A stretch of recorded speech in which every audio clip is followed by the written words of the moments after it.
brothers and sisters in Christ. It is Sharon, and I'm back with you for Bible study time. Yes, you know I'm alone in my room. I'm empty, prayed up, ready to receive what the Lord has in store for me. Now, you know me and my routine. Everything and everybody is outside the door. They don't get to come in here. It is just God, myself, my Bible, and my notes.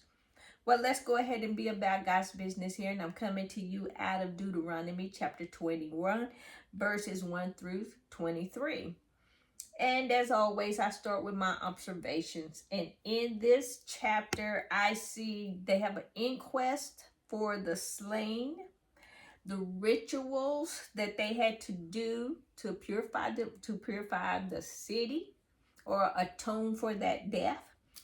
And then also this chapter talks about the captive wife, and the rituals she had to go through, and what the husband, the Israelite husband, what he had to do if he decided he did not want her anymore as a wife. But anyway, go ahead and get started. Verses 1 through 6, the procedure for atoning for the murder polluted land.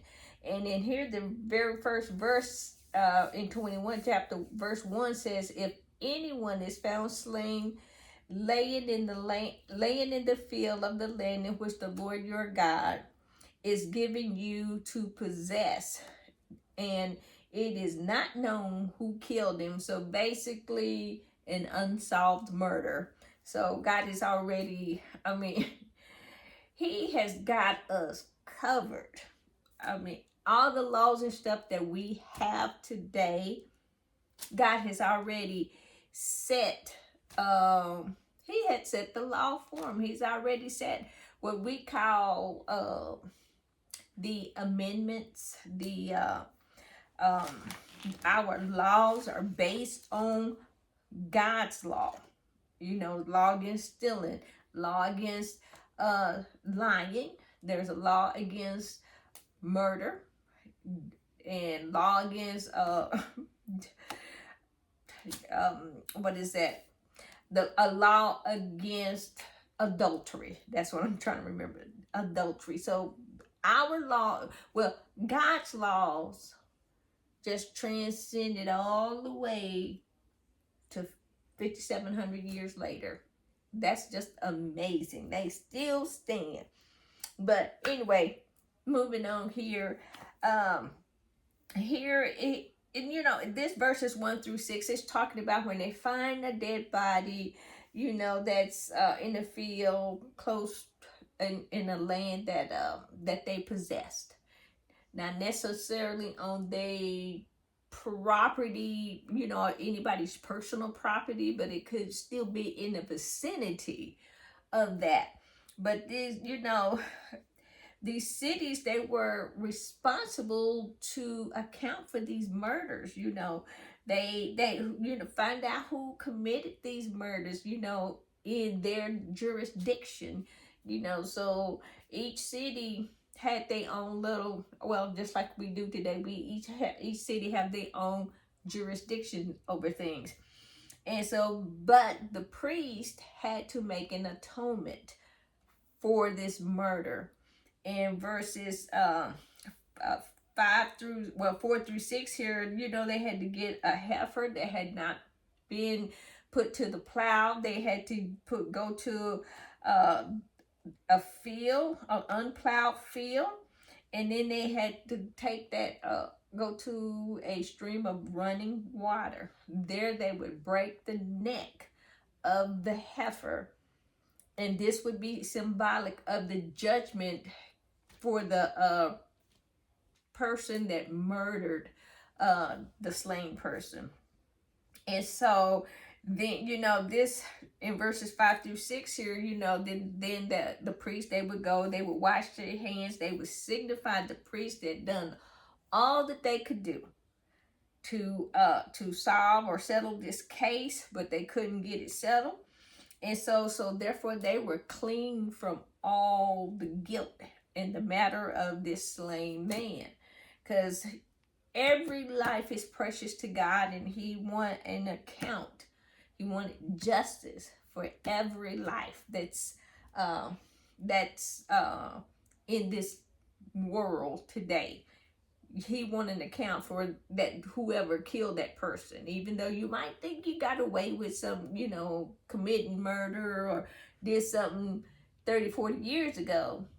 God have not forgotten it, especially if you have not confessed and repented of that sin.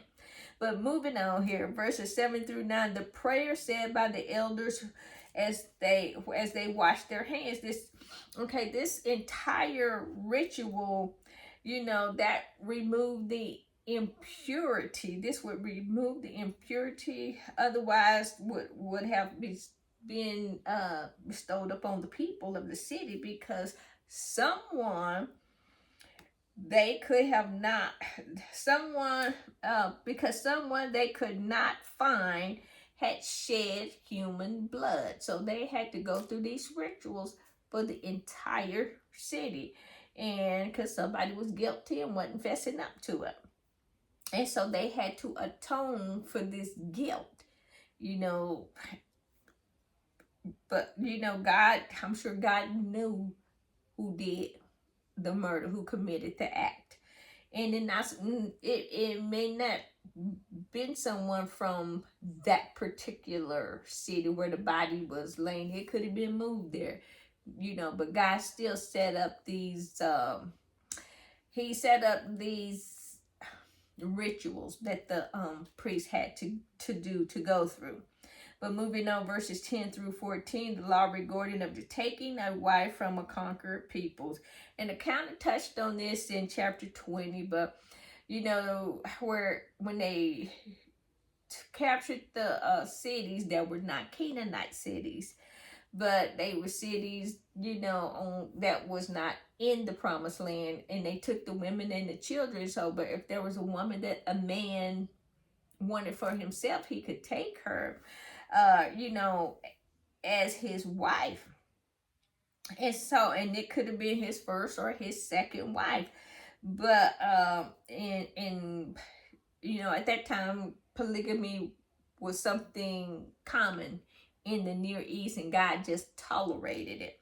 But anyway, the woman, she would have to go in, she would have to shave her head, trim her nails, and go through the ritual of purification, in the ancient Near East. And then, after she did all of that and came out to the husband, and he decided he did not want her as wife, well, he had to free her. He couldn't sell her, and he couldn't be mean or brutal to her, just like some husbands do, just kick their wives to the curbs, high and dry, leaving them with nothing but kids.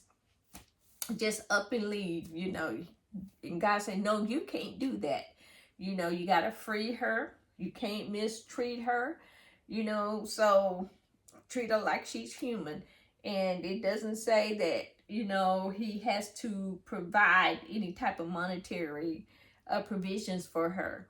But he just could not just throw away, basically, just could not throw her away.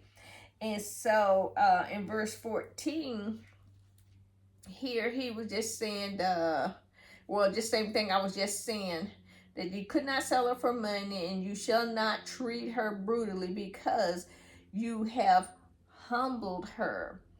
And then he goes on to verse 15 through 17 about the limit of the father's authority. And so here, this is talking about, if the man has two wives, and then he has sons by these two wives.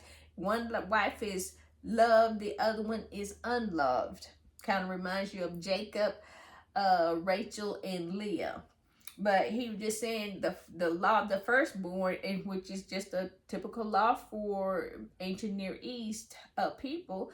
The firstborn got the larger portion, or the double portion, of the inheritance from the father. And so here he is saying, the firstborn son receives this portion, it doesn't matter, if that firstborn son is from the wife, the unloved wife, then he got that inheritance. But if it was from his loved wife, then he got the inheritance. And so with Jacob, Leah, and Rachel, Leah was the unloved wife, and Reuben was the firstborn son. But Reuben did not get the inheritance. He did get leadership, but he didn't get the inheritance because he defiled his father's bed by sleeping with his father's concubine. So the inheritance went to the loved wife's firstborn, which was Joseph. And by that time, Joseph was dead, so it went to his sons, Ephraim and Manasseh. But anyway, God was just taking care of the inheritance there. And in verses 18 through 21, the punishment for a rebellious child. And so it basically wasn't a child, but I would say an adult child who disrespected, dishonored his parents, and they did all they could to get him set right, but he just would not do it, him or her. And so they would take them to the priest. The priest would deal with them, and if they couldn't get through with them, then they were stoned. As the fifth commandment says, honor thy mother and father. But if you do not honor them, well, the penalty of this is you don't have a long life. And the other penalty is death. And they put you to death. That's what they did, put them to death back then. And so, and the elders would do this. And I guess that was just a part of their culture. So I don't know how the mourning process went, or, what was going on. But that's their culture. And that's what they did back then in keeping the law.